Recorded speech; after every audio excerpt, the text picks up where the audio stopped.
오늘 본문의 역사적인 가치는 교회의 시작이 최초로 기록되어져 있기 때문에 상당히 중요한 본문입니다. 교회는 예수님의 꿈입니다. 예수님이 이 땅에 오신 목적을 우리에게 보여주시는 거죠.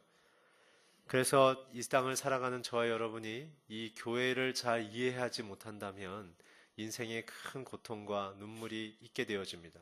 그 이유는 하나님이 우리에게 주신 그 인생의 그 메시지의 시작을 잘 이해할 수 없기 때문에 그렇습니다. 교회의 특징은 무엇입니까? 두 가지입니다. 첫째는 성령이 주인이십니다. 인간들의 죄악과 인간들의 욕망으로 치달아오던 인류의 문화가, 역사가 이제 성령의 오심을 통해서 하나님의 회복과 하나님의 구원이라는 대서막이 시작됩니다. 저와 여러분이 앉아있는 이곳은 성령께서 움직이시며 성령께서 주인인 공간이자 그러한 인생으로 부름받은 우리와의 만남의 시간입니다. 오늘 저와 여러분의 인생이 성령의 성전이 되기를 축원합니다. 성령님으로 가득 충만하기를 축복합니다. 두 번째는 교회의 특징은 무엇이냐면 세상을 변화시키는 공동체입니다. 오늘 저와 여러분의 부르심은 세상을 살리고 세상을 변화시키기 위해서 불러주셨습니다. 저는 저와 여러분의 가정이 살아나기를 축원합니다.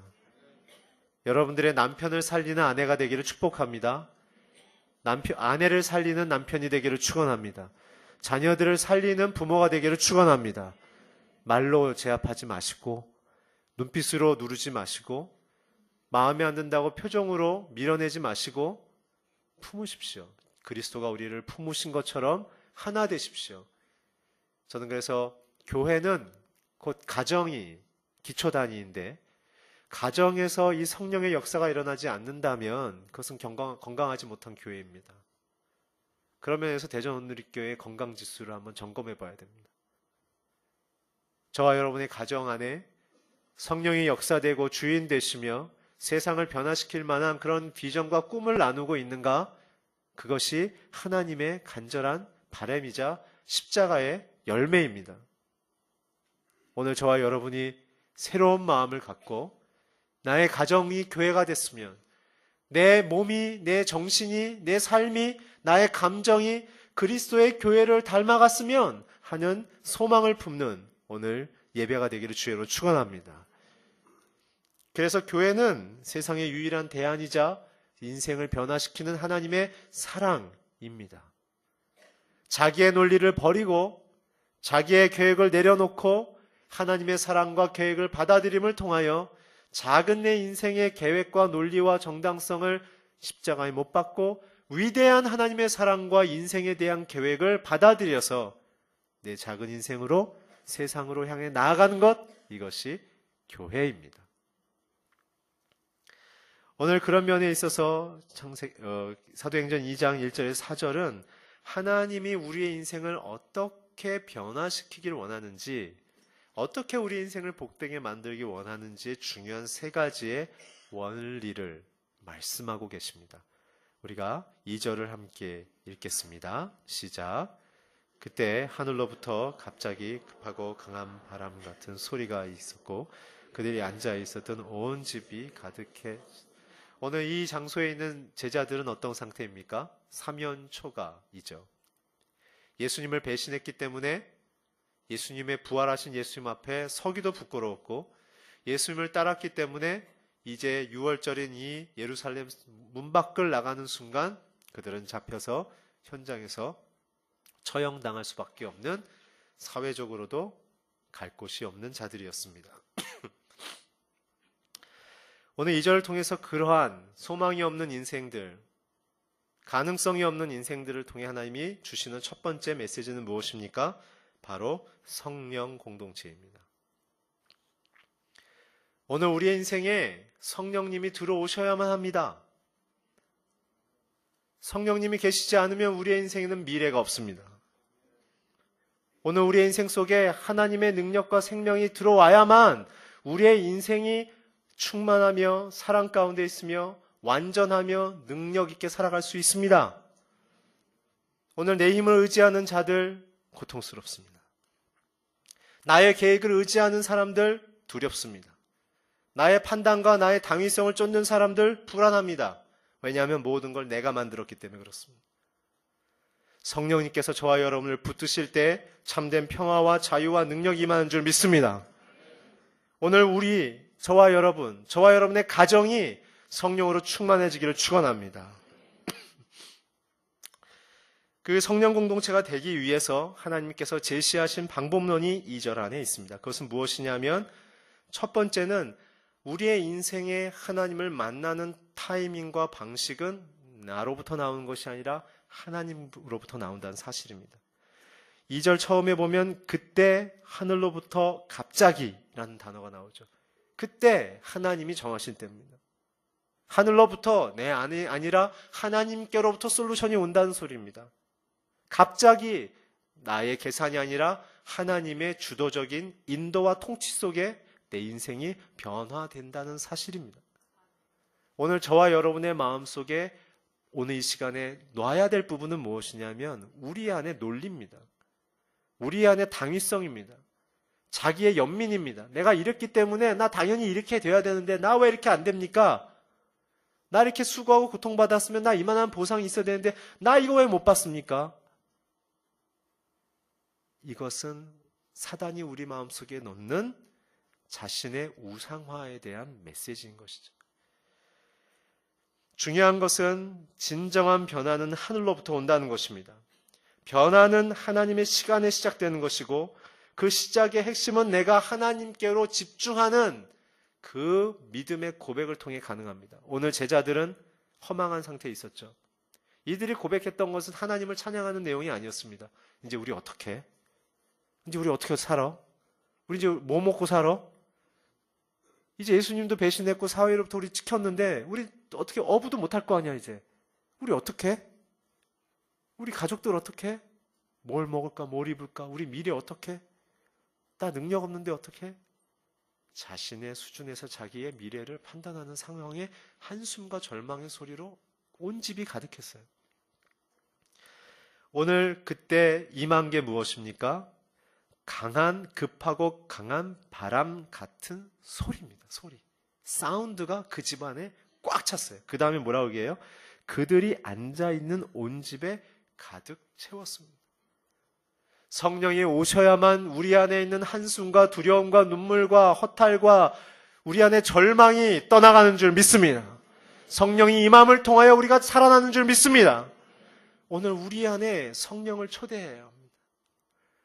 대한민국 교회의 지금 위기는 무엇이냐면 살아계시고 역사하시는 초월적인 하나님을 믿지 않는다는 것입니다.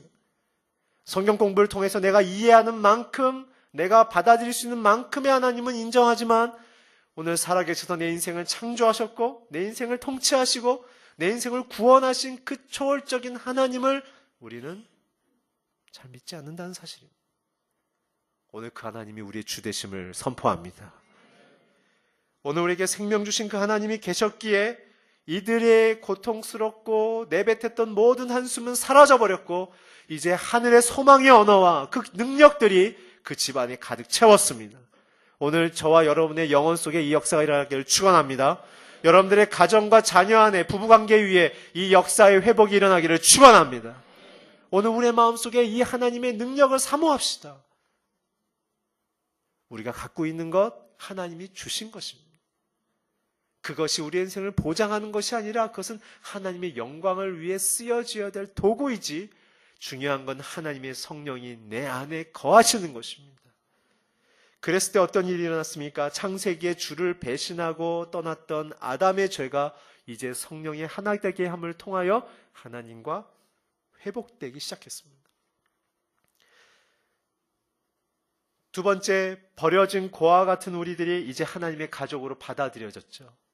이제 교회의 시작은 가능성이 없는 절망적인 사람들을 불러내셔서 높고 위대하신 하나님의 능력을 덧입어 세상에 보냄을 받아 하나님의 영광을 선포하는 것입니다. 우리의 실력으로 하나님의 증명이 이루어지는 게 아닙니다. 하나님의 성령의 옷을 입었느냐 안 입었느냐가 오늘 저와 여러분의 인생의 질과 인생의 비전을 결정하는 것입니다. 오늘 여러분들의 부부의 관계 속에 성령의 언어와 성령의 능력으로 하나 되기를 축원합니다. 비판하거나 판단하지 마십시오. 하나됨으로 사랑하십시오.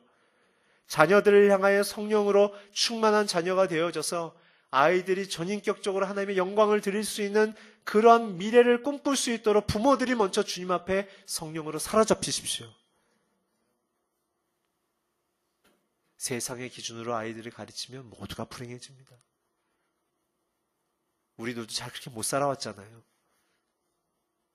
오늘 성령으로 새롭게 되는 가정이 되기를 축원합니다. 그랬을 때 하나님은 내 모든 가족과 내 인생의 장애물을 뛰어넘게 하십니다. 제자들이 해결할 수 없는 자기의 인생에 이 하나님과의 관계의 굴레와 막힌 담들이 하나님이 찾아오심을 통하여 회복됐던 것처럼 성령이 우리 안으로 들어오셔야만 저와 여러분 안에 있는 모든 장애물을 뛰어넘으며 생명의 땅으로 넘어갈 수 있습니다.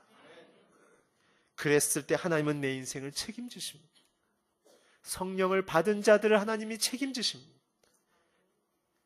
그렇다면 성령을 받은 자들의 삶은 어떤 모습입니까? 그것은 바로 하나님과의 올바른 관계를 맺는 것입니다. 성령 공동체란 하나님과 하나 되는 관계를 얘기합니다. 관계란 무엇입니까? 두 가지를 얘기 드립니다. 첫 번째, 하나님의 성품을 닮아가야 합니다.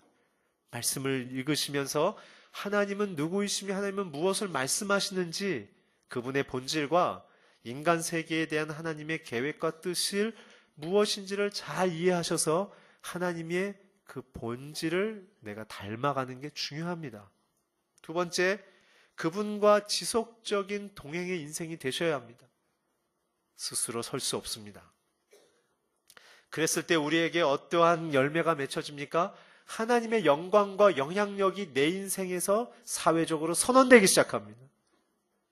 저와 여러분이 갖고 있는 컨텐츠와 실력으로는요, 언제든지 경쟁자가 나타나서 짓밟힐 가능성이 있어요.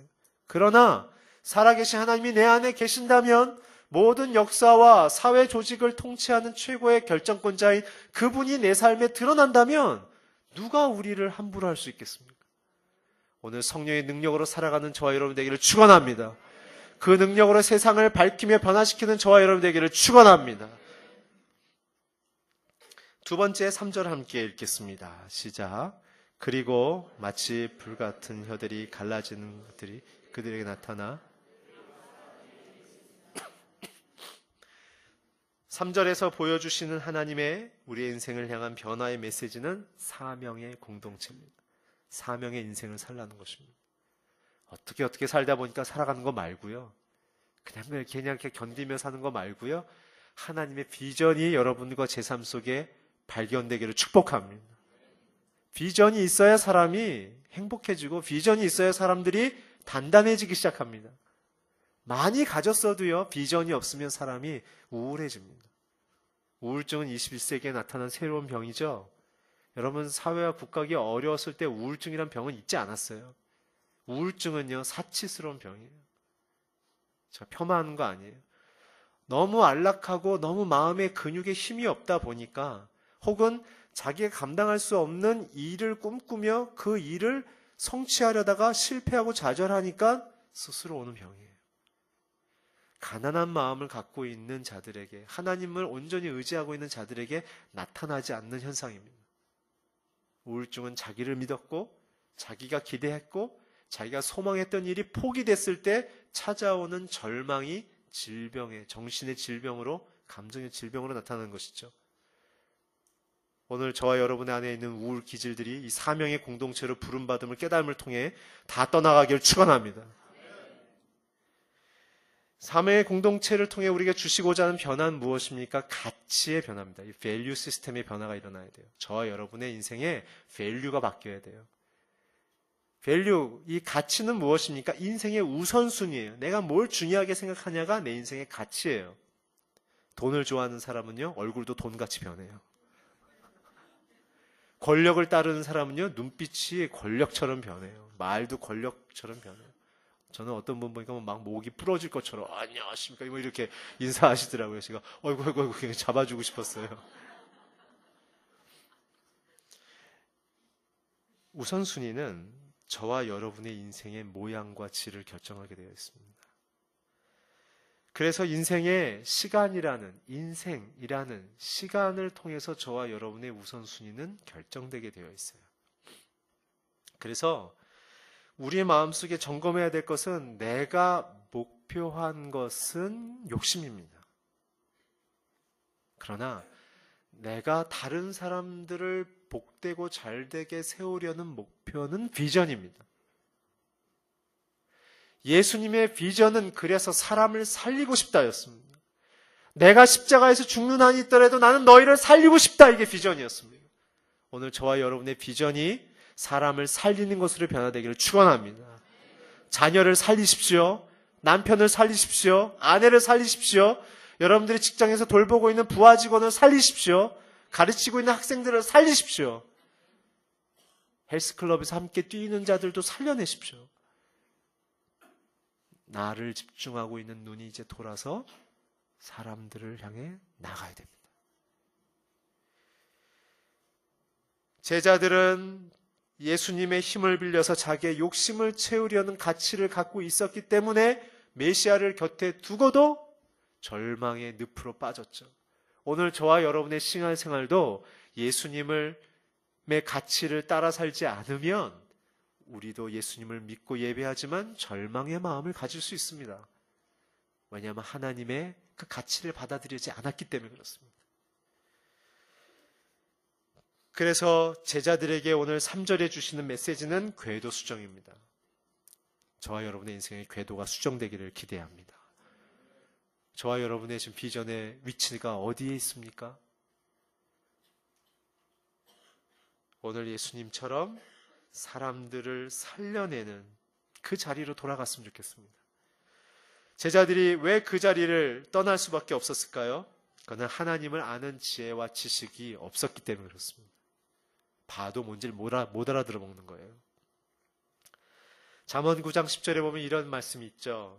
여호와를 경외하는 것이 지혜의 근본이고 거룩한 분을 아는 것이 슬기의 근본이다 라는 말이 있어요. 지혜는 하나님의 관점으로 내 인생의 사건과 의미를 파악하는 겁니다. 저와 여러분의 인생의 고통의 시작은 내가 원하는 목표를 이루지 못한 절망과 실패와 좌절감이에요. 그러니까 어떻게 해요? 어떻게든 그 자리를 올라가거나 그 목표를 얻어내기 위하여 우리는 경쟁하고 투쟁하기 시작하죠. 그러나 지혜는 하나님이 내 인생을 통치하고 있는 권위자인 것을 겸손히 고백하는 자들만 가질 수 있어요.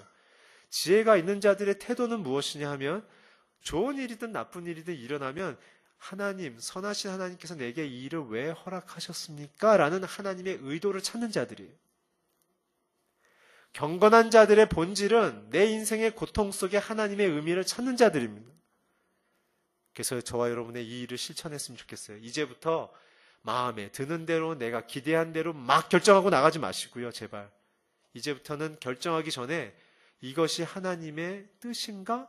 하나님이 이 일을 통해 내게 무엇을 이루고자 원하시지? 라는 가치를 잘 정리하고 확인한 다음에 결정해도 늦지 않습니다. 우리의 문제는 하나님의 뜻을 찾지 않고 내가 원하는 것을 못 이루었기 때문에 분노해서 내뱉는 말들 때문에 자녀들을 망치고 사람들의 관계가 깨지는 거예요. 내가 주인이고 내가 우상이기 때문에 나를 높이거나 내가 원하는 걸 이루지 못했을 때 사람들은 감정의 분노를 참지 못하고 그 대상에 대하여 쏟아냅니다. 그런 순간 결과는 저와 여러분의 명예가 땅에 떨어집니다. 떨어짐과 동시에 하나님의 명예도 땅으로 떨어뜨립니다. 그래서 성도들은 세상에 어떤 일을 당할지라도 그 당하는 속에 그 나를 공격하고 힘들게 하는 그 사람과 나의 최종 권위자인 하나님이 이 상황을 통하여 내게 무엇을 말씀하고자 하는지를 확인한 다음에 그것을 통해서 그 뜻을 이루기에 결정했을 때 하나님은 내게도 복되게 역사하시고 그 상황도 뒤집어 주십니다. 진정한 사명 공동체는 퍼포먼스에 있지 않고 하나님의 뜻을 찾는 데 있습니다. 하나님의 뜻을 찾는 가정이 되기를 축원합니다.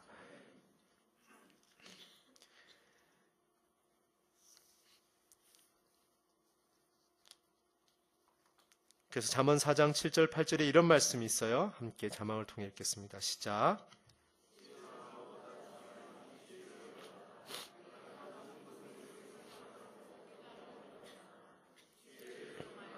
그러면 지혜가 너를 높여줄 것이다. 지혜를 붙잡아라. 그러면 지혜가 너를 영광스럽게.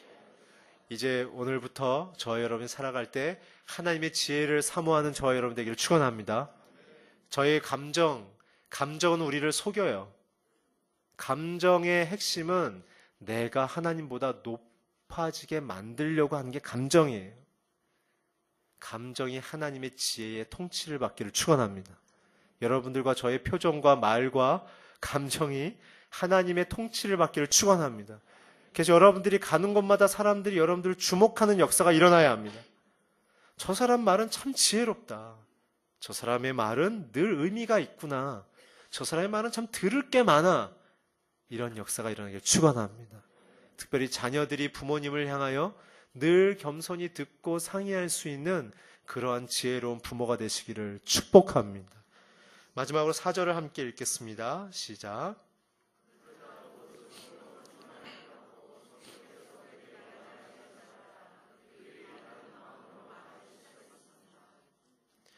네, 말하게 함을 통해서 그들이 다른 얘기를 시작을 했죠. 마지막 세 번째는 어떤 변화입니까? 그것은 바로 영향력의 변화입니다. 영향력의 변화는 어떻게 시작이 될까요? 그것은 바로 충만을 받고 말하기 시작했다는 것이 중요합니다. 저와 여러분의 컨텐츠가 이제 내 컨텐츠가 아니라 하나님의 컨텐츠라는 사실이에요. 이제 제자들이 2절은 하나님과의 관계가 변화되어지는 성령의 공동체가 됐다면 3절은 하나님의 가치를 받아들이는 사명의 공동체로 변화됐다면 그것은 내면이죠. 나의 영과 나의 정신의 문제라면 4절의 문제는 나의 영향력의 문제인 거예요. 행동의 문제인 거예요. 좋은 컨텐츠가 인풋으로 들어와야 아웃풋이 나오게 되어 있습니다. 저와 여러분이 말하고 행동하는 것, 그것이 우리의 모든 것을 결정하는 거예요. 생각하는 것, 내 안에 있는 것이 행동을 결정합니다. 행동하는 걸 보면 그 사람 안에 뭐가 있는지 알 수가 있어요. 그래서 중요한 것은 저와 여러분 안에 하나님의 충만함을 입는 것이 중요합니다. 이 충만함을 입는 것은 무엇입니까? 갈라디아서 5장 16절 함께 읽겠습니다. 시작. 여러분은 성령을 따라 행하십시오. 그러면 결코 육체의 욕망을 채우려고 하지 않게 될 것입니다. 육체의 욕망이란 예수님을 주인으로 믿지 않는 자들을 표현하는 그러한 단어입니다. 욕망이란 것은 나의 원하는 것을 추구하는 내가 주인됨을 표현하는 핵심의 단어인 거예요. 성령의 충만함을 받았다는 것은 그리스도의 주권, 하나님이 나를 다스리심에 대한 고백이 있는 자들이 받아 누릴 수 있는 일상의 하나님과의 동행의 현상입니다. 어떤 이상한 말을 하는 게 아니라 하나님의 성품과 하나님의 생각을 담아내서 오늘 내가 어떻게 살아낼 것인지를 결정하는 그 원천이 성령님이시기 때문에 그렇습니다. 그래서 우리는 매 순간 기도해야 합니다. 성령님께서 내게 말할 것과 생각할 것과 내가 결정해야 될 방향이 무엇인지를 깨닫게 해달라고 매일 기도해야 됩니다. 매 순간 기도해야 합니다. 그것이 우리의 지성 안에, 우리의 감성 안에, 우리의 의지 안에 표현되어져야 합니다. 그래서 주께서 설교하시던 첫 멘트가 뭐였어요? 원수를 사랑하라는 거예요. 우리가 그거 제일 하기 힘들거든요. 남을 비판하지 말라는 거예요. 제일 하기 힘들거든요.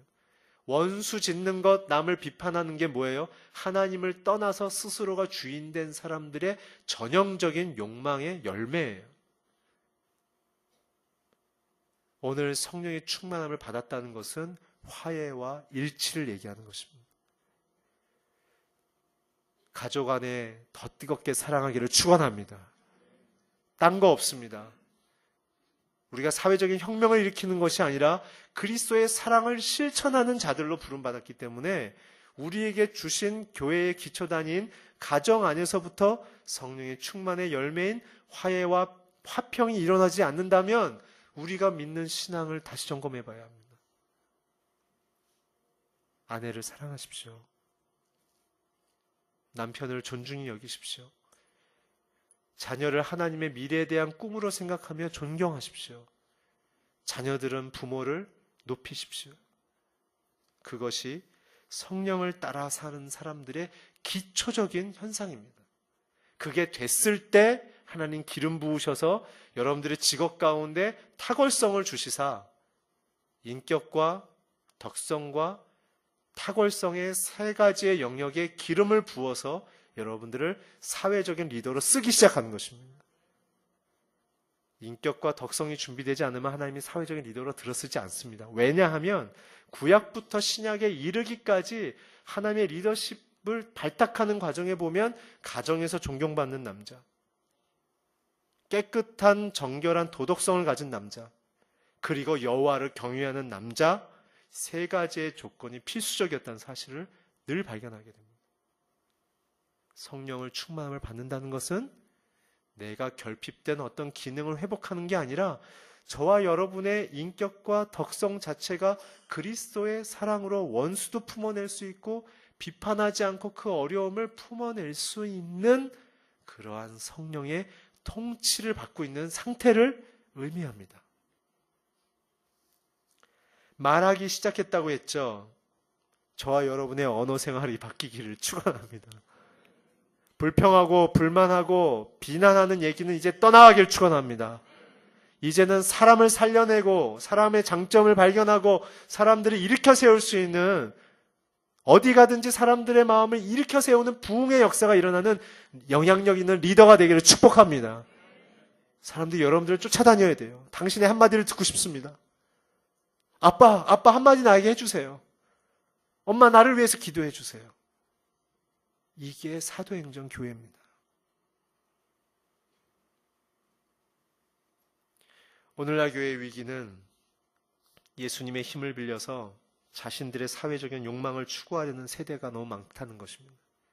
승진하게 하소서. 아이들이 좋은 대학 가게 하소서.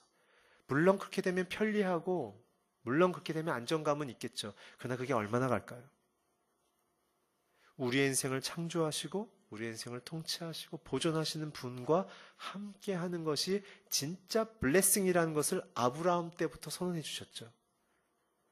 오늘 저와 여러분의 인생에 성령과 하나 되며 하나님의 사명을 받아 누리며 하나님의 영향력으로 가정과 직장에서 살아나가는 저와 여러분이 되기를 축원합니다.